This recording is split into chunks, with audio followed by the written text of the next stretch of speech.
Fala galera, saudações vascaínas, começando mais um vídeo aqui no canal, eu sou o Juninho, você está no canal Machão da Gama para a primeira edição do nosso giro de notícias deste sábado, véspera de Vasco e Botafogo. Tá confirmado o jogo para amanhã, né? Tá confirmado também o árbitro, né, da partida. O Vasco que queria um árbitro de fora do Rio de Janeiro, mas não conseguiu pleitear isso não junto à federação. Enfim, o Vasco também tentou a impugnação da partida contra o Fluminense e não conseguiu. A gente vai falar sobre tudo isso aqui nesse vídeo.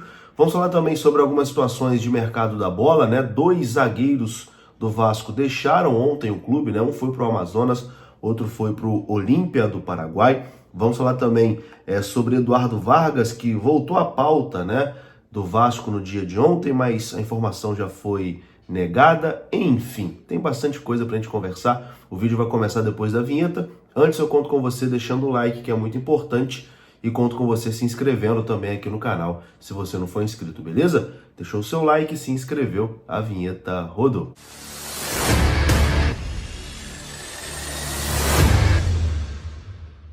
Bora lá então, meus amigos, começando mais um vídeo, e você sabe que esse vídeo tem oferecimento da KTO, e você pode dar os seus palpites lá na KTO e ganhar 20% de bônus no seu primeiro depósito, utilizando o nosso cupom, que é o MDG20. Basta você acessar o site da KTO e utilizar o nosso código promocional MDG20, que você vai ganhar 20% de bônus no seu primeiro depósito, beleza? Amanhã tem Vasco e Botafogo, na verdade, Botafogo e Vasco, né, pelo Campeonato Carioca, e você pode palpitar lá na KTO, que é a parceira aqui do canal Machão da Gama. Bom, já vamos começar falando sobre a arbitragem para esse jogo, né, Vasco e Botafogo. A arbitragem que vem causando muita polêmica, principalmente nos jogos do Vasco no Campeonato Carioca, e a Ferge definiu, né, a arbitragem para o jogo de amanhã. O Vasco não participou da reunião, não participou da decisão ali, da escolha do árbitro. O Vasco se recusou a participar. O Vasco tinha dado a visão dele, que olha, eu quero um árbitro FIFA, quero um árbitro de fora do Rio de Janeiro. A Ferge não acatou e o Vasco não foi para essa reunião, então apenas o Botafogo esteve na escolha da arbitragem. E quem vai apitar esse jogo é Wagner do Nascimento Magalhães, esse que está aparecendo aí na sua tela. Ele foi o escolhido, né, para comandar essa partida aí contra o Botafogo. Pelo menos é um árbitro mais experiente, né, um árbitro mais rodado, mais conhecido assim, e acostumado também a apitar grandes jogos, né? Vamos torcer para que ele faça uma boa partida, né, e que não atrapalhe nenhuma das duas equipes, porque a gente também não quer ser ajudado não, a gente só não quer ser prejudicado, e todo jogo o Vasco vem sendo sistematicamente prejudicado no Campeonato Carioca. Então a arbitragem está definida, o Vasco não participou da reunião para definir a arbitragem, mas está definido que Wagner do Nascimento Magalhães vai apitar esse jogo entre Botafogo e Vasco pelo Campeonato Carioca. O Vasco ontem também teve o seu pedido negado, né, pelo TJD do RJ.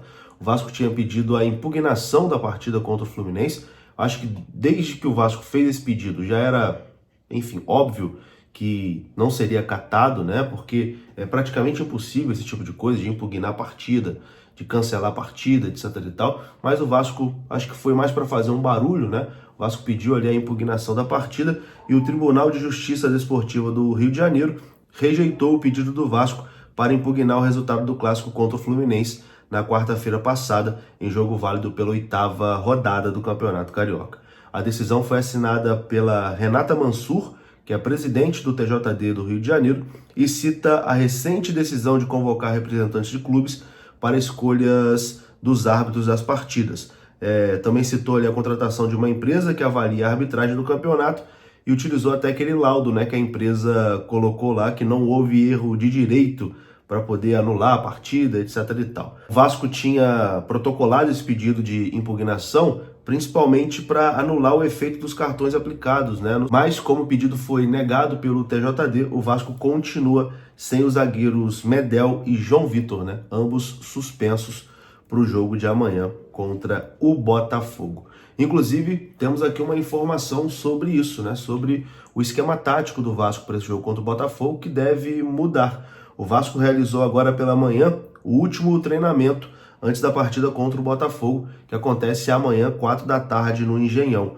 O Ramon Dias vai definir, né, o time titular, que não conta com Medel e João Vitor, fazendo com que uma mudança no esquema tático aconteça. O Vasco deve sair do esquema com 3 zagueiros e jogar com 2 zagueiros, né, nesse jogo. O Matheus Carvalho concorre ali a uma vaga ao lado de Zé Gabriel e Galdames no meio, caso essa mudança de esquema tático realmente aconteça, e deve acontecer, né? A tendência é que a zaga seja formada ali por Léo e Maicon. Os jogadores do Vasco ficarão concentrados num hotel na Barra da Tijuca até o momento da partida contra o Botafogo. Essa informação foi do meu parceiro Vascanelas, gente boa demais ali do canal Mário Coelho. Enfim, meus queridos, é isso, né? O Vasco com 2 desfalques importantíssimos, né?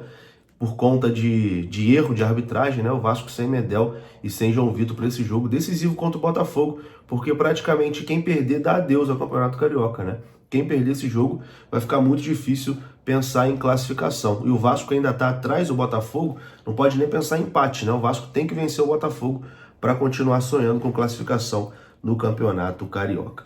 Bom, vamos falar agora aqui sobre mercado, né?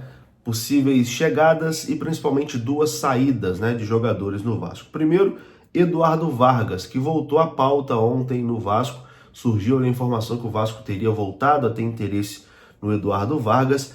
E a informação é a seguinte, que não tem nada, né? O Lucas Tanaka, jornalista que cobre o Atlético Mineiro, trouxe a informação que o Vargas não está em pauta no Vasco da Gama. Ao menos foi isso que ele conseguiu apurar com pessoas ligadas ao Cruz Maltino. E o agente do Eduardo Vargas também negou, né? Disse que até o momento ninguém do Vasco procurou ele, né, para tratar sobre o Eduardo Vargas, então não passou mesmo de um burburinho da imprensa. O Vasco que em outro momento, né, chegou até a se interessar, mas depois a coisa não evoluiu e o Eduardo Vargas nesse momento não está em pauta não no Vasco da Gama. O Vasco que teve 2 saídas confirmadas ontem, né? Primeiro, o zagueiro Manu Capasso. O zagueiro Manu Capasso, que foi contratado na temporada passada, foi anunciado como reforço do Olímpia do Paraguai. O argentino foi para o clube paraguaio por empréstimo com opção de compra. A gente não sabe aqui os valores, tanto o valor que o Olímpia pagou pelo empréstimo, como o valor da opção de compra, mas o Manu Capasso foi apresentado ali já como reforço do Olímpia. O Capasso que realmente não deu certo no Vasco, né? São casos diferentes, assim, o Capasso com o Orediano. O Orediano em nenhum momento se esforçou para dar certo, né? O Capasso a gente via que tentava, que se esforçava, que se adaptou ao Rio de Janeiro, mas não deu certo mesmo, não conseguiu dentro de campo, né, apresentar um bom futebol e agora vai para o Olímpia do Paraguai. A gente deseja uma boa sorte para ele, até para o Vasco conseguir recuperar o investimento que fez no atleta. E o zagueiro Miranda também acertou a sua saída, ele vai para o Amazonas disputar a Série B do Campeonato Brasileiro. Ele fechou com o Amazonas e assinou contrato de empréstimo até o meio do ano e um pré-contrato até o final de 2024 para poder se tornar atleta em definitivo do clube amazonense quando encerrar o compromisso dele com o Vasco. O Vasco vai dividir o salário com o Amazonas até o final até o final do contrato, né? Ele tem contrato com o Vasco até o meio do ano. Então, até o meio do ano, o Vasco vai dividir o salário do Miranda com o Amazonas. Do meio do ano, em sequência, ele vai assinar em definitivo com o Amazonas e aí o contrato é todo do Amazonas, né? É isso, meus queridos. Vou ficando por aqui. Peço desculpas por não ter feito a segunda edição ontem do nosso Giro de Notícias. Cara, eu tô com uma gripe pesada e, enfim, ontem realmente não consegui gravar, mas agora tô tomando umas medicações e já tô melhorando, beleza? Vou ficando por aqui, um grande abraço, saudações, até a próxima. Fui!